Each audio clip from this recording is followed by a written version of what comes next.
Buenas noches, teleaudiencia. Bienvenidos a Toque Final, asumiendo el compromiso como todos los domingos de 11 a 12 de la noche por Antena 7 y sus diferentes plataformas, la apuesta de un contenido que apuesta a la calidad.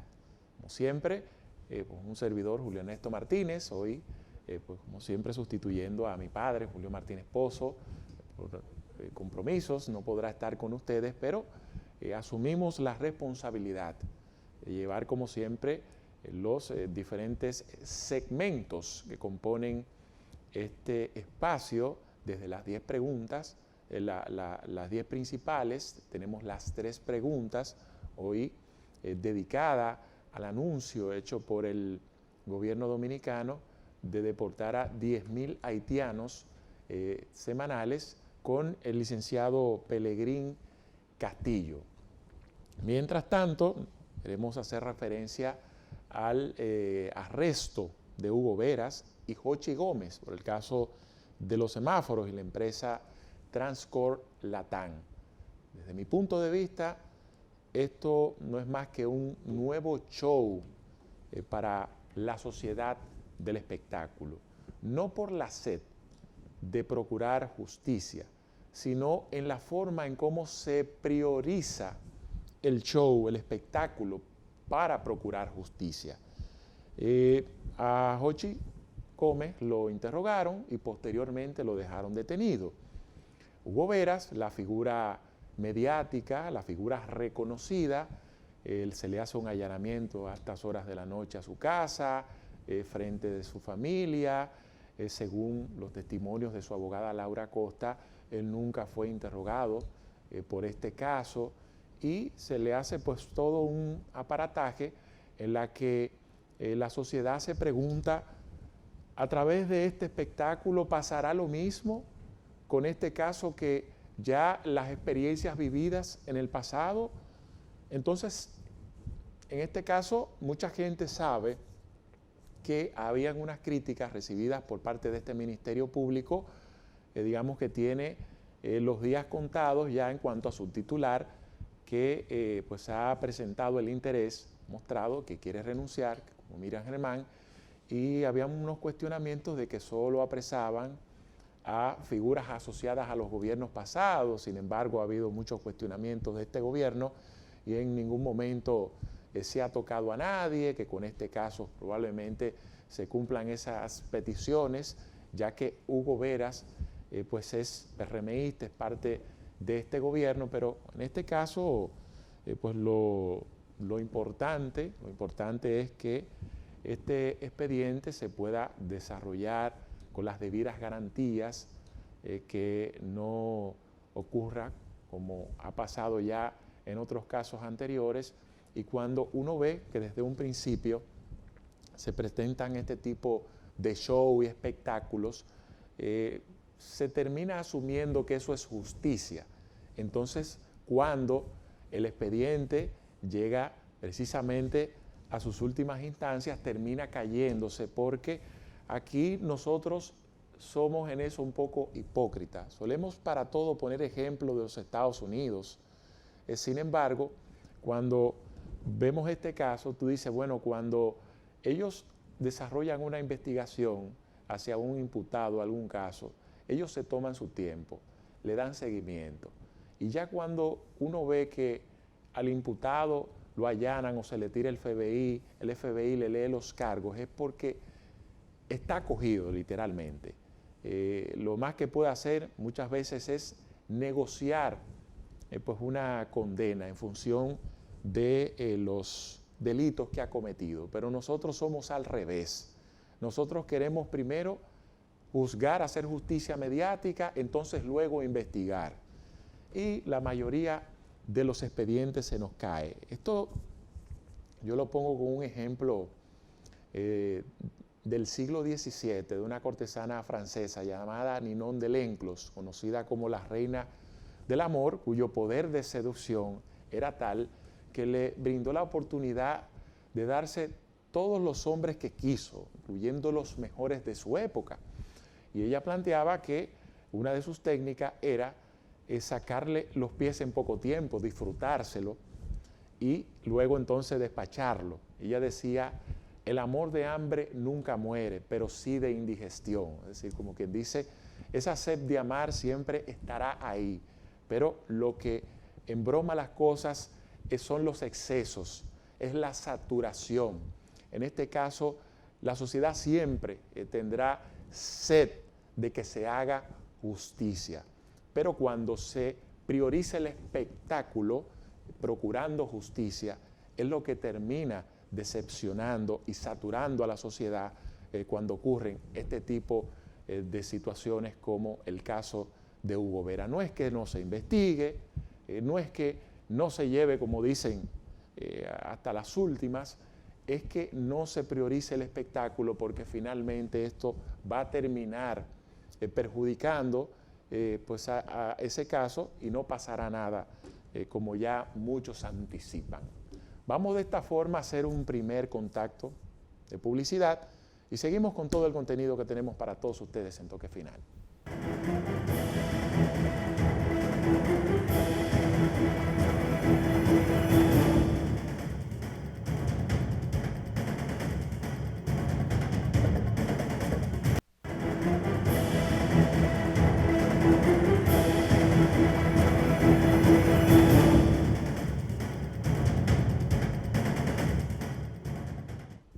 Ahora vamos a conocer las 10 principales, un resumen ejecutivo de los 10 acontecimientos más importantes ocurridos en la semana. Adelante.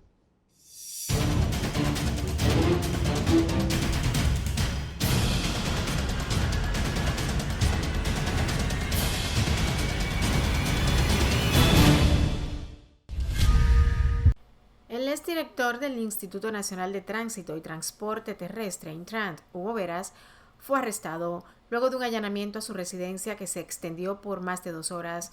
El Ministerio Público señala a Veras como el coautor y principal facilitador de una alegada corrupción en el manejo de la red semafórica y el sistema de videovigilancia de la ciudad. Horas antes, el empresario José Ángel Gómez Canaán, alias Hochi, fue detenido en la Procuraduría Especializada contra la Corrupción Administrativa PETCA, luego de ser interrogado por más de 4 horas por su vinculación con la empresa que operó la red semafórica del Gran Santo Domingo bajo un contrato con el Intran, que terminó anulado por graves irregularidades detectadas en el proceso de adjudicación.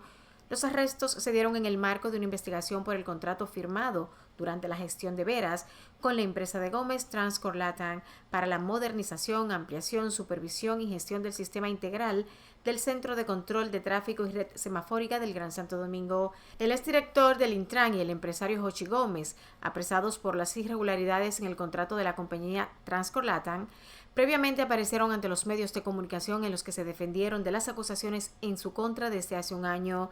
Luego de más de un año de haber solicitado una licencia de su cargo como director del Intran por alegadas irregularidades en el contrato de sistema de semáforos que la institución oficial firmó con la empresa Transcorp Latam, Veras participó en el programa Sol de la Mañana, en el que dio detalles del proceso y comentó que él fue un daño colateral, además de haber manifestado que los sistemas de control del Estado fallaron, haciendo referencia a la Dirección General de Contrataciones Públicas que dirige Carlos Pimentel. Gómez Canaán es uno de los dueños de Transcorp Latam, la empresa que está bajo investigación del Ministerio Público a solicitud de la Dirección General de Contrataciones Públicas, que detectó indicios de actividades reñidas a la ley como falsificación de documentos, composición accionaria difusa, movimientos sospechosos de accionistas y vicios en el proceso de contratación que permitió que esta empresa fuera adjudicada por más de 1.300 millones de pesos en junio de 2023. La designación de Kelvin Cruz como ministro de Deportes el pasado 16 de agosto provocó un avispero que aparentemente no se dimensionó antes de hacer el nombramiento. El municipio de La Vega lleva más de un mes sin autoridades locales, luego de la renuncia del alcalde y de la vicealcaldesa Amparo Custodio. Los juristas Milton Rey Guevara, Eduardo Jorge Prats y Julio Curi coinciden en que la designación del alcalde debe resolverse mediante elecciones, pero la realidad actual impide que esto ocurra de inmediato. Los principales partidos de oposición están en medio de procesos internos y la Junta Central Electoral no está en condiciones de organizar un nuevo proceso electoral. Además, el presupuesto del 2025 no contempla los recursos necesarios para este tipo de elecciones. Milton Rey Guevara manifestó que conforme a la ley electoral vigente se deben convocar unas elecciones extraordinarias en La Vega para elegir un nuevo alcalde ante la designación de Kelvin Cruz como ministro de Deportes y la renuncia de la vicealcaldesa. El expresidente del Tribunal Constitucional manifestó que sería una usurpación de funciones que sea el presidente Luis Abinader quien designe y llene la vacante. Eso es una falta grave que cometería el presidente de la República, indicó, al agregar que el mandatario podría exponerse a un juicio político que quizás no se efectúe porque no hay una oposición representativa, pero causaría revuelo a nivel internacional. En tanto, el abogado constitucionalista Eduardo Jorge Prats subraya un preocupante vacío jurídico en el marco legal dominicano en relación con la gestión de estas vacantes. La falta de claridad sobre los procedimientos necesarios plantea serias interrogantes sobre la regulación constitucional y legislativa vigente, elementos que son fundamentales para determinar las acciones a seguir. De acuerdo a Jorge Prats, esta serie de renuncias ha llevado al Ayuntamiento de La Vega a una crisis de liderazgo, paralizando la toma de decisiones y afectando la implementación de políticas públicas esenciales. La dimisión simultánea de ambos funcionarios ha generado una cefalia en dos de las posiciones más críticas del gobierno local. En opinión del abogado Julio Curi, existe un vacío normativo porque si bien es verdad que el artículo 64 de la ley número 17607, que es un texto preconstitucional, remitía a la Carta Magna de 1956, que en su artículo 55.11 facultaba al presidente de la República a designar a los sustitutos. Lo menos cierto es que la Constitución del 2010 le amputó esa competencia. Curi declaró que esa supresión en la Constitución del 2010 responde a los principios democrático y de autonomía municipal y dijo que los alcaldes y vicealcaldes no son funcionarios de designación ni de selección, sino de elección popular, por lo que el presidente de la República no puede, en un Estado constitucional, arrogarse el derecho de la ciudadanía de manifestar su voluntad. El presidente Luis Abinader designó al vicealmirante Luis Rafael Lee Ballester mediante el decreto 560-24 emitido por el Poder Ejecutivo. El nuevo director general de Migración dijo que trabajará para erradicar el macuteo y acciones antiéticas en la institución y enfatizó que enfocará su gestión en defender la dominicanidad de punta a punta en todo el territorio nacional. Asimismo, Lee Ballester reclamó al personal ahora bajo su mando que cada uno debe actuar con ética y respeto a los derechos humanos. Asimismo, el gobierno dominicano informó que se ejecutará un operativo de repatriación de 10.000 migrantes irregulares por semana. La información fue dada a conocer en un encuentro encabezado por el presidente Luis Abinader, junto con el Consejo de Defensa y Seguridad Nacional, para analizar la migración irregular de haitianos. Antes de asumir este nuevo rol, Lee Ballester ocupaba el cargo de director del Centro de Comando, Control, Comunicación, Computadoras, Ciberseguridad e Inteligencia de las Fuerzas Armadas, conocido como C5I. El Tribunal Nacional de Disciplina y Ética del Partido de la Liberación Dominicana PLD expulsó de por vida y de manera deshonrosa a Carlos Amarante Barret, miembro del Comité Central y del Comité Político del partido, por atentar contra la unidad de la organización. Según el documento emitido, Amarante Barret estaba instando a otros miembros del PLD a renunciar y unirse a él en la creación de una nueva organización política. Esta conducta fue considerada como faltas graves y muy graves. La decisión se dio a conocer en el marco de la plenaria general aprobatoria del 10º Congreso Ordinario Reinaldo Pared Pérez.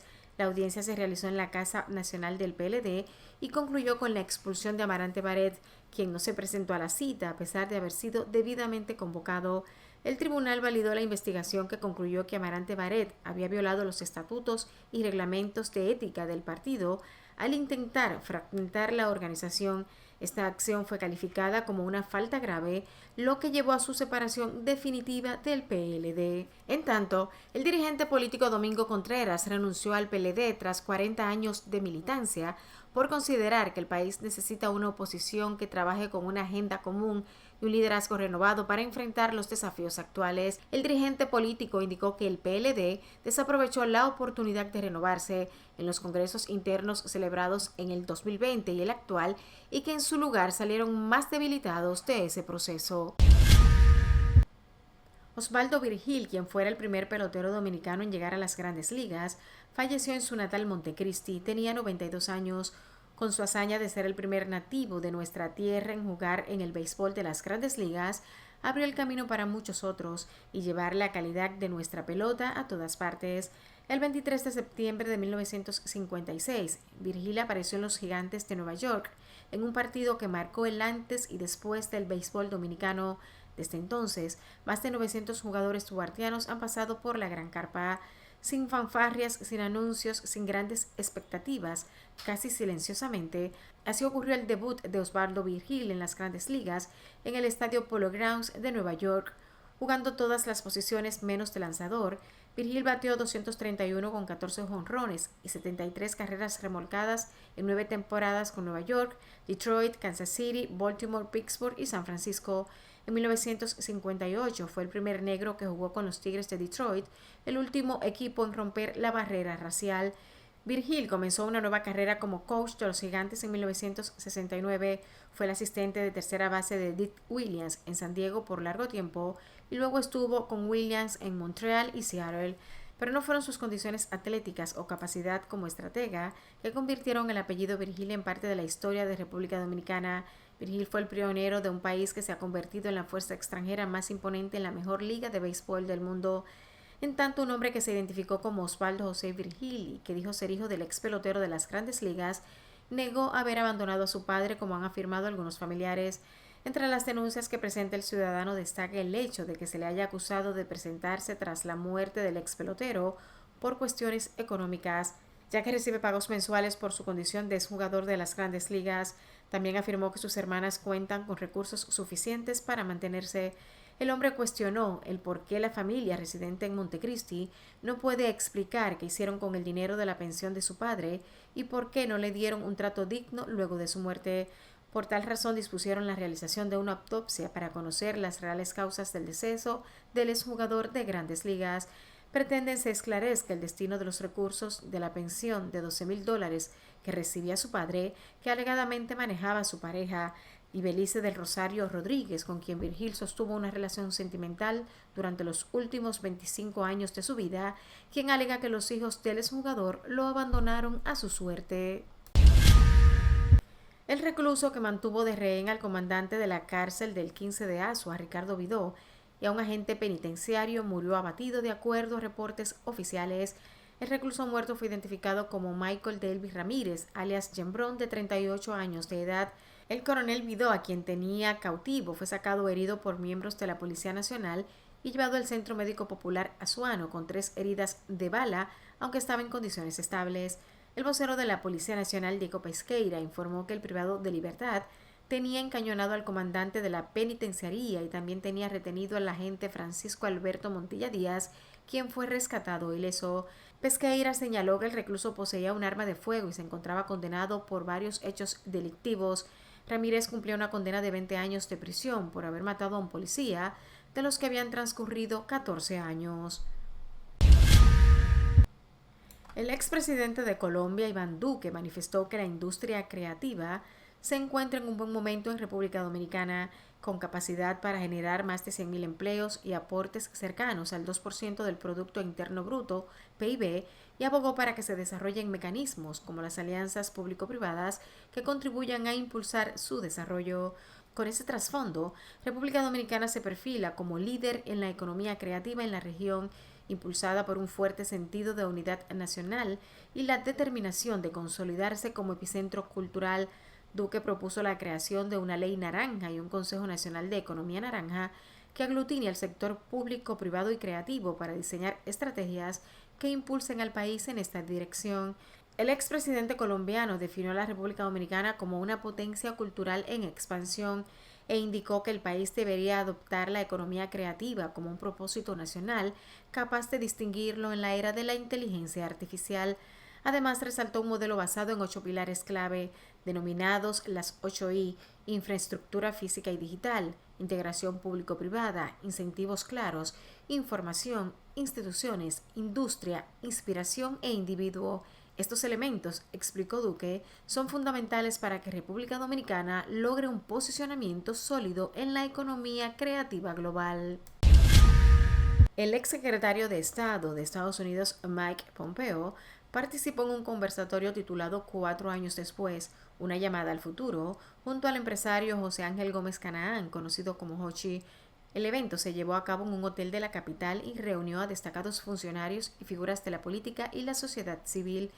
Durante el encuentro, Hochi Gómez destacó el respaldo de Pompeo a la operación de los semáforos de Transcorp LATAM, gestionados por el Instituto Nacional de Tránsito y Transporte Terrestre Intrant.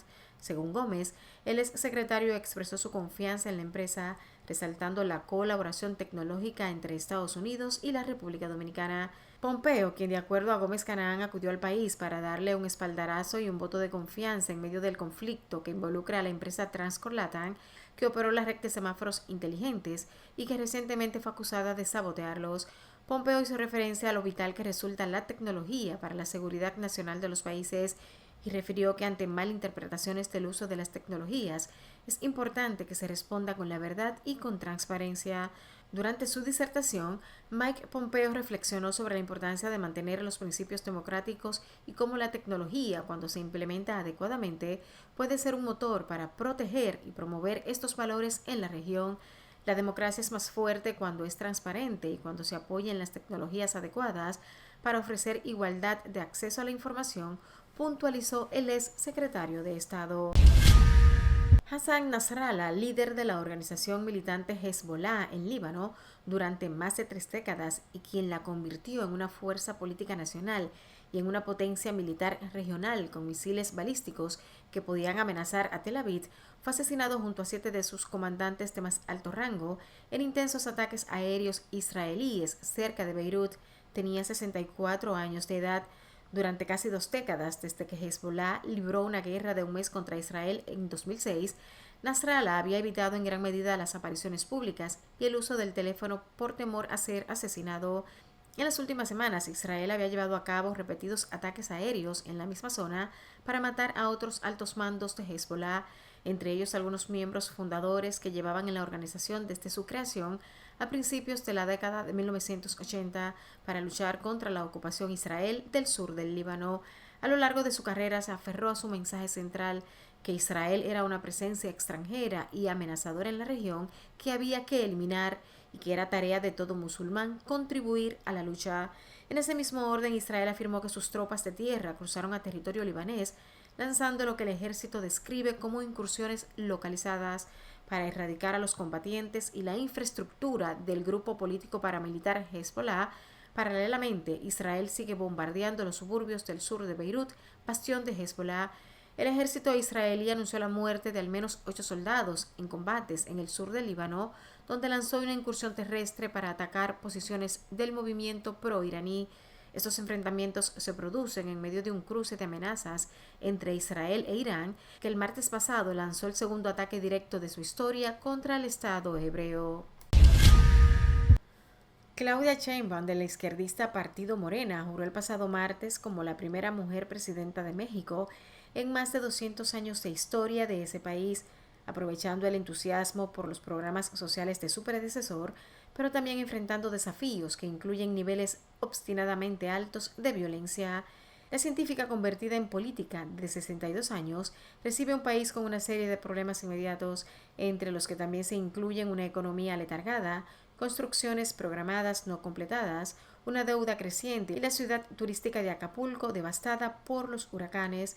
En su primer discurso como presidenta, Sheinbaum reafirmó su apuesta por continuar con el legado de su predecesor, tanto en sus éxitos como en los puntos más criticados, y enfatizó el simbolismo de que una mujer llegara al poder por primera vez y quiso lanzar un mensaje de esperanza a todas las mexicanas de todas las condiciones, orígenes y estratos sociales para que confíen en ella, e incluyó el machismo entre los males a combatir. Condenamos el clasismo, el racismo, el machismo y cualquier forma de discriminación, reiteró. Sheinbaum, otrora jefa de gobierno izquierdista de Ciudad de México, triunfó en las elecciones de junio con el mayor margen desde que México tuvo su transición a la democracia y con un amplio mandato para cumplir su promesa de continuar las políticas sociales de su antecesor y mentor político Andrés Manuel López Obrador.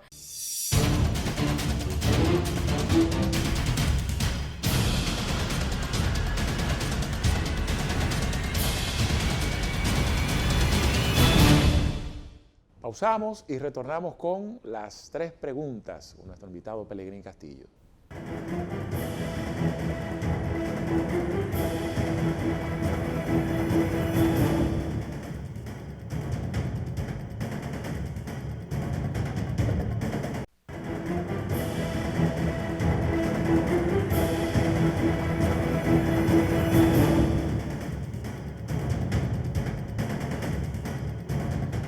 gobierno dominicano anunció unas medidas en la cual se propone repatriar 10.000 haitianos cada semana. Ellos incluso dan las garantías de sus derechos y hasta el momento plantearon el anuncio. De antemano, a pesar de que el presidente de la República estuvo presente, me extrañó que él no encabezase el anuncio, porque, digamos, Luis Abinader se ha constituido en el principal vocero de su propio gobierno y anuncios de esta naturaleza él suele hacerlo. Este lo hizo pues Homero, quien es el vocero del gobierno, pero bueno, uno siempre quiere ver estas cosas con optimismo y sobre todo cuando el tema haitiano ha pasado a la principalía de las preocupaciones del dominicano. Así como usted le preocupa la inseguridad, le preocupa la economía, el bolsillo, ya también sabemos que el tema haitiano se nos está saliendo de control. El gobierno lo sabe, ha sido testigo de eso y pues ha decidido tomar acciones. Y eso es importante porque hacíamos la crítica el domingo pasado de que en los diferentes escenarios internacionales nos concentramos en pedir a la comunidad internacional que auxilie a Haití, ayuda para Haití. Nosotros alegamos que ya no aguantamos más con la carga y nos concentramos en hacer lobby más a Haití que la propia República Dominicana, cuando lo que tenemos es simplemente que empezar a implementar nuestras normas en materia migratoria. Y pues la repatriación, la deportación es una de ellas. El problema no es el qué, la situación viene el cómo. Cuando usted le aplica las matemáticas, los números objetivos, ¿esto qué significa? 10 por 4, estamos hablando de 40.000 haitianos repatriados cada mes. Entonces, ¿eso cómo? ¿Cómo se va a producir esa logística? ¿De dónde van a salir los recursos? 40.000, si usted lo divide, es decir, en la famosa camiona, le pone un promedio de 50 por haitianos, estamos hablando hasta de 200 viajes por mes. Es decir, ¿cómo el gobierno va a costear eso? ¿Cuál será el famoso centro de acopio para cómo se va a producir esa logística? ¿Cuál va a ser la estrategia para, una vez repatriado, no se devuelvan en masas? Entonces, al no dar ese tipo de explicaciones, sé que no todo el mundo lo va a ver con cierto optimismo. Y ojalá esto no se quede en un simple anuncio, pero lo que sí estamos claros es que la situación haitiana se torna cada vez más compleja y la República Dominicana no puede seguir dándose el lujo de asumir esa carga, sobre todo cuando a la sociedad se le está pidiendo que se sacrifique, porque por ahí viene una reforma constitucional, pero una reforma también fiscal. Pero aquí tenemos entre las tres preguntas al licenciado Pelegrín Castillo para ver pues qué nos responde sobre este anuncio.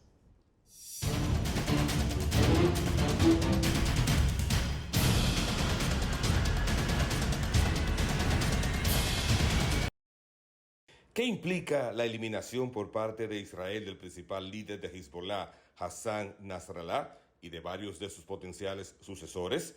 Mayor agresividad de ese grupo islamista para demostrar con múltiples actos terroristas que mantiene vida. Una dispersión de objetivos que torne más inseguro. No debemos olvidar que el 7 de octubre del año pasado se inició una guerra en Medio Oriente, que tiene varias trincheras, varios escenarios del combate. La Franja de Gaza fue el epicentro de un ataque sin precedentes al Estado de Israel. No se había visto en la historia de Israel un ataque de esa naturaleza y con esa atrocidad, con ese interés de provocar un conflicto. Al otro día, exactamente al otro día, 8 de octubre, Hezbollah iniciaba los ataques contra Israel en la zona norte. Y durante todo este año se ha estado produciendo un escenario de hostilización de Hezbollah a Israel. Todo eso forma parte de una sola ofensiva, de lo que se conoce como el eje de la resistencia, cuya estrategia final la traza Irán. De modo que no podemos ver lo que acaba de pasar en el Líbano como algo disociado a lo que está pasando en Yemen, en Siria, en Irak y sobre todo la estrategia central de Irán. Israel con esto ha demostrado que está en condiciones de llevar la guerra a un nivel más alto, que ya vimos lo que es una guerra del futuro, la guerra de las cosas. Y eso no se había visto, por lo menos en esa forma, en escenarios de combate irregular, ni siquiera en escenarios de combate irregular.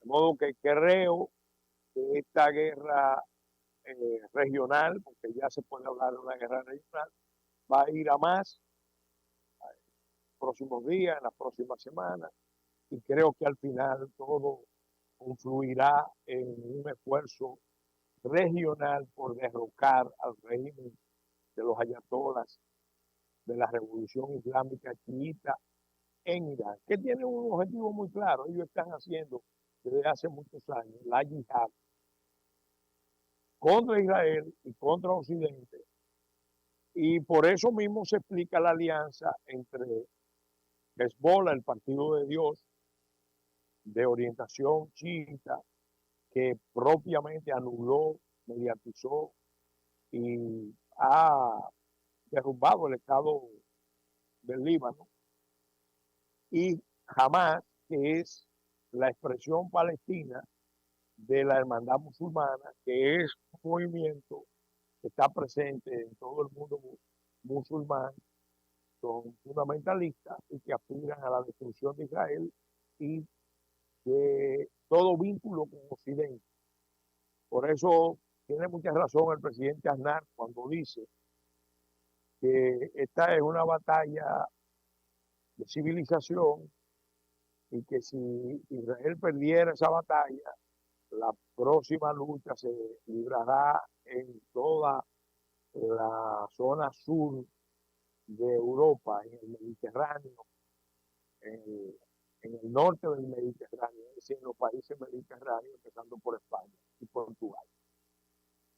¿Cómo definiría Hezbollah y si entiende que su descabezamiento lleva a su principal patrocinador, que es Irán, a optar por continuar sus programas de enriquecimiento de uranio para crear bombas nucleares? No creo que Irán tenga tiempo para terminar ese proyecto que viene desarrollándose hace décadas. Al contrario, creo que ahora mismo va a ser uno de los blancos más importantes en el esfuerzo de derrocamiento del régimen de los ayatolás. El objetivo de Israel es claro, lo ha dicho muchas veces, no va a permitir que Irán logre el arma nuclear. Ha retrasado con mucho éxito ese programa en varias ocasiones, pero en este contexto yo creo que ya el esfuerzo que se va a hacer, y no lo va a hacer solo Israel, creo que Estados Unidos y otros países de la región, aunque no lo admitan abiertamente, tienen por diversos motivos y circunstancias una motivación especial, un interés especial en que caiga el régimen de Irán. Entonces ahí podemos ver quizás un ataque a la estructura nuclear de Irán, pero sobre todo vamos a ver cómo, contando con mucha fuerza dentro de Irán o en las regiones de Irán, se va a producir un conflicto mayor que puede que termine en el derribamiento del régimen de los ayatolás. ¿Con estos ataques Israel aleja o acerca una guerra con Irán? ¿Por qué Israel se ha sentido en capacidad de librar batallas paralelas contra sus dos principales adversarios directos, Hamas y Hezbollah? ¿El panorama inmediato tiene que acostumbrarse a una intensificación del conflicto en Medio Oriente? Mira, este conflicto tiene décadas en desarrollo. Y propiamente Israel ha pasado por una experiencia única. Es un Estado que desde que se fundó ha sido hostilizado, ha sido agredido, ha tenido que librar 6 guerras en la región.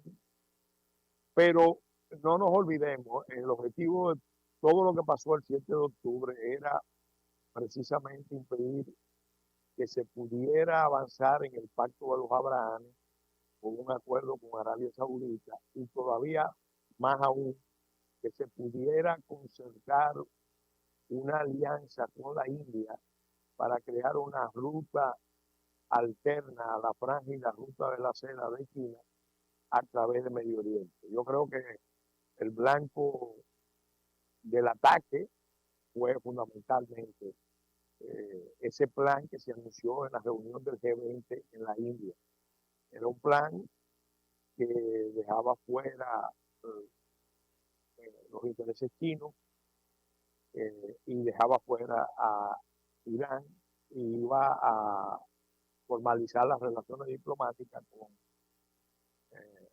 Arabia Saudita. Israel y Arabia Saudita juntos, eso definitivamente que afectaba toda la estrategia que Irán ha seguido.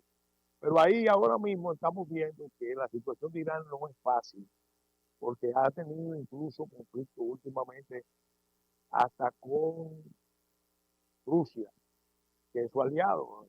Firmaron una alianza estratégica, pero ya esa alianza empieza a tener problemas alrededor de la región del Cáucaso por posiciones encontradas entre Teherán y Moscú en torno al paso de Sangasur, un paso que los rusos están apoyando y Irán se está oponiendo. Una situación geopolítica complicada. Por eso digo, hay ahora mismo un escenario ahí que puede tener un desenlace terrible, la caída del régimen de los ayatolás, que tiene oposición interna fuerte y sobre todo oposición de grupos secesionistas, grupos autonomistas, como es el caso de los kurdos o los baluchis, que están aspirando propiamente a lograr o mayor autonomía o una independencia. Entonces ahí hay muchas cuentas pendientes por ajustar y no solamente con Israel. Israel va a aprovechar la coyuntura, la está aprovechando para desarticular lo que llaman el eje de la resistencia, que es precisamente un eje concebido para hacer la yihad, primero contra Israel, que lo ven como la expresión de Occidente en Medio Oriente, y luego contra todos los regímenes árabes, todas las casas reinantes, todos los gobiernos de la zona que de alguna manera tienen vínculos de diferentes naturalezas con los intereses occidentales y particularmente con Estados Unidos.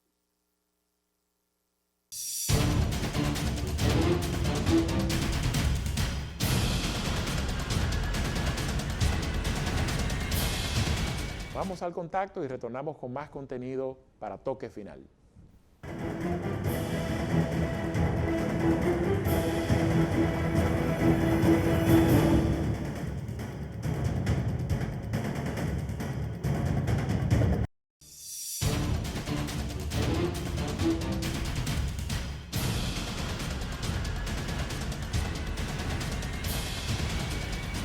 La Asamblea Nacional comenzará la reforma a la Constitución.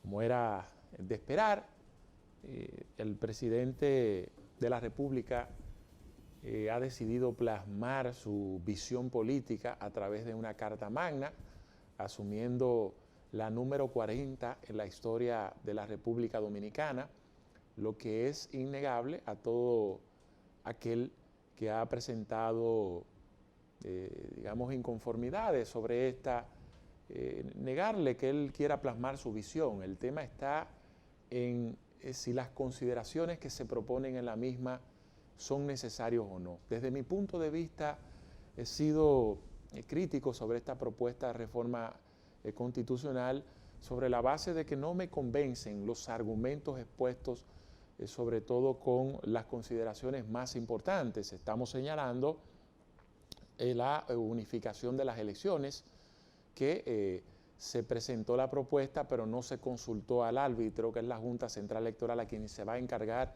de organizarla, y cuando ésta hace los señalamientos o las condiciones que necesita para ese proceso, ahí se cae el argumento del gobierno de un famoso ahorro en términos económicos y políticos. Entonces eso es muy relativo, porque unificar las elecciones obliga a la Junta Central Electoral a redoblar el personal, la logística. Entonces ya a partir de ahí se cae ese argumento. Y además que, digamos, no podemos ser diferentes al mundo. Entonces la República Dominicana junto a Honduras serían los únicos países que tienen unificación total de sus elecciones. Está la reducción de los diputados, que en principio se hablaba de una cifra significativa, luego entonces se redujo y solo serían unos 25 y probablemente menos.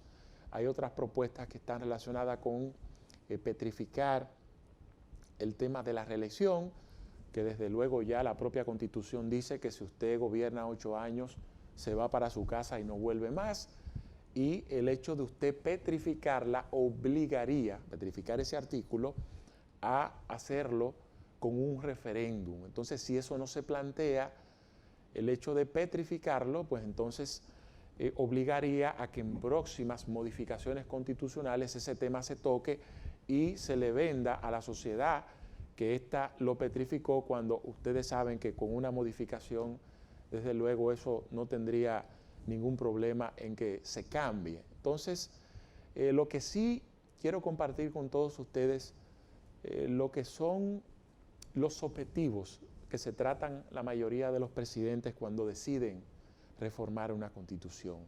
Hay uno que es el beneficio inmediato, está la carnada y está el porvenir. Si ha de suponer cuál es la carnada es anunciarle medidas a la sociedad que la sociedad la acepte como buenas y válidas. Mira, yo me estoy sacrificando desde un punto de vista de que no voy a continuar en el poder. Yo estoy modificando una constitución a diferencia de los demás presidentes de la República para establecer un sacrificio, y por ese lado entonces la sociedad acepta eso como bueno y válido, porque la mayoría de los ejemplos, muchos de ellos lo hacen por un propósito personal, también algunos beneficios en términos políticos. Cuando hablamos del porvenir, si tomamos como ejemplo la Constitución del año 2010, aparte de un beneficio personal que hizo Leonel Fernández, de que estaba jubilado y entonces se habilitó hacia un futuro, hay también un beneficio que a él le provocó a su salida del poder. Estamos hablando que ahí vinieron las diferentes cortes y la mayoría de los jueces escogidos fueron por 5 y hasta 10 años después que Leonel Fernández saliera del poder. Entonces, de hecho, cuando se produjo el incidente con Jean Alain y la procuradora Miriam Germán Brito, en presencia del presidente Danilo Medina en el Consejo Nacional de la Magistratura, eso fue 7 años y pico después de Danilo ser presidente de la República, cuando vino a escoger el presidente de la Suprema Corte de Justicia y otros miembros y magistrados. Ya Danilo Medina iba saliendo del poder. Entonces, en este caso, ¿qué está ocurriendo con este proyecto de reforma constitucional? Bueno, que Luis Abinader acaban de proponer al presidente del TC como miembro del Consejo Nacional de la Magistratura. Él fue escogido, miembro del Tribunal Constitucional, por 9 años. Eso significa que si Abinader agota ya su segundo periodo legislativo, hasta 4 años después va a tener incidencia el actual presidente del Tribunal Constitucional, escogido por esa reforma propuesta por Luis Abinader. La otra está relacionado con el Procurador General de la República. Hay una propuesta de que este sea inamovible por 2 o 4 años. Probablemente a la salida del poder de Luis Abinader, el procurador estaría 2 años o hasta 4 años después. Estamos hablando que en la composición de las escogencias de los jueces del Consejo Nacional de la Magistratura, Luis Abinader, sin ser presidente, tendría por lo menos 2 miembros que fueron escogidos gracias a las propuestas constitucionales que él presentó. Entonces, aunque somos un país presidencialista, ustedes tienen muy claro que no es menos cierto que existen, digamos, ciertos agradecimientos y sobre todo cuando él fue quien tomó la decisión del beneficio de cualquier modificación. Por eso siempre entiendo que dentro de las principales propuestas y objetivos de una modificación constitucional no solo está el crédito inmediato, ahí está también la carnada y está también una especie de blindaje, de garantías a la salida del poder de los diferentes mandatarios. Ahí está, son cosas que no siempre se comentan, pero por lo menos ustedes pueden edificar las cosas que llevan a una razón por la cual modificar una constitución. El otro tema que quería tratarles está relacionado con la renuncia de Domingo Contreras como PLDista, miembro de su comité político, igual también la expulsión de Carlos Amarante Baré, 2 figuras emblemáticas del Partido de la Liberación Dominicana. Domingo lo expuso a través de un mensaje, las razones por las cuales, digamos, él decide poner stop a una carrera de 40 años en términos políticos que dedicó al PLD, ya pues no se sentía a gusto con esa organización y pues en los próximos días anunciará cuáles serán sus pasos en términos políticos. Yo pues de mi parte es solo desearle lo mejor. No tenemos que ponderar las condiciones de Domingo Contreras, que ya la sociedad, la gente lo conoce, su trayectoria en términos políticos como servidor público ahí están. Lo hizo desde un punto de vista crítico, pero en el caso de Amarante Baré, sí realmente entiendo que la forma en cómo él sale de esa organización política lo hizo desde la deshonestidad. Fíjense que en el caso de Domingo Contreras renuncia, a Amarante lo expulsan, tomando en cuenta de que pues el Comité de Ética o Disciplina tenía la información de que él estaba reuniéndose con dirigentes PLDistas para anunciarle que los próximos días vienen con un movimiento y quería pues recibir el respaldo de ellos. El PLD se entera, lo convoca en diferentes oportunidades, él hace caso omiso, no presenta ningún tipo de excusa ni explicación y el PLD decide finalmente expulsarlo. Digamos, cuando hacemos características en común de estas 2 renuncias, lo primero es que a nadie le sorprende que Domingo Contreras y Amarante Baré salgan del PLD, porque desde hace tiempo ya se venía rumorando, se venía pues estableciendo la información, se venía, digamos, sintiendo que eso podría ocurrir. Lo que quizás pueda sorprender fue en la fecha o el momento y la forma en cómo se hizo. Eran 2 figuras que ya no estaban identificados. En el caso, digamos, de Amarante lo asumió con ciertas rebeldías, que por eso digo que él partió de la deshonestidad. En la sociedad de hoy estamos viendo cuando muchas de estas figuras salen de los partidos políticos como que son la víctima. Y así como Carlos Amarante Baré contribuyó a la historia, al desarrollo de esa organización, a llevar al poder, estamos hablando de un partido que lo acogió, les dio formación. Cuando llegó al poder, pues le permitió a él, a través de los cargos que ocupó, desarrollar y forjar un liderazgo. Entonces, de cualquier forma, digamos, lo ideal es usted salir de esa organización con la puerta grande. Usted no está obligado a permanecer en un partido donde usted no se siente cómodo o no siente que se le toma en cuenta sus propuestas, pero digamos, para eso hay mecanismos. Una de las razones por la cual yo he decidido no ser militante de las organizaciones políticas es porque estoy consciente que en la medida en que decido ser miembro de un partido, tengo que someterme a las reglas, a los estatutos de esa organización política. Ahora, si decido quedarme del lado del simpatizante, puedo desde mis plataformas, medios de comunicación, tener un punto de vista crítico.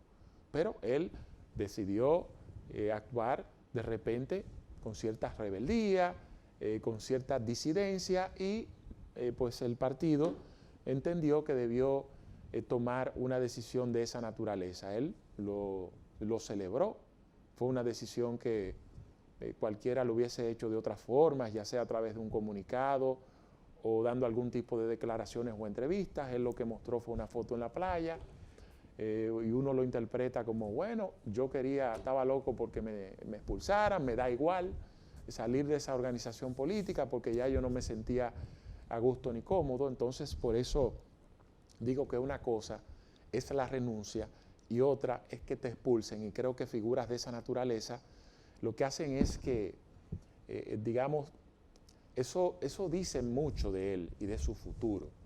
Si lo hizo en el PLD, el partido que le dio esas condiciones, aunque él, desde su punto de vista, también hizo grandes aportes, pero si se lo hizo a esa organización política, usted puede estar seguro que lo puede hacer hacia donde va. No puede ser una sorpresa. Y aunque a mucha gente no le guste esto, lo extraño es que Danilo Medina, cuando tenía el poder de otorgar decretos, era el líder, todos los pasos que daban eran lo mejor. Danilo era la figura máxima, pero de repente, cuando se acabaron los favores, ahora Danilo es lo peor. Mi respeto para todo aquel que siempre fue, desde el punto de vista crítico, hacia la figura de Danilo, pero también mi repudio a toda figura que en el momento en que se acaban los favores, se conocen ahí sus defectos. Entonces, de repente, ahora Danilo es lo peor, justo después que no tiene la forma, el mecanismo de hacer favores. Hemos llegado al final de la entrega de hoy en Toque Final, como siempre, agradecidos por la amabilidad de su sintonía. Nos vemos en una próxima oportunidad por Antena 7 y sus diferentes plataformas. Feliz resto de la noche.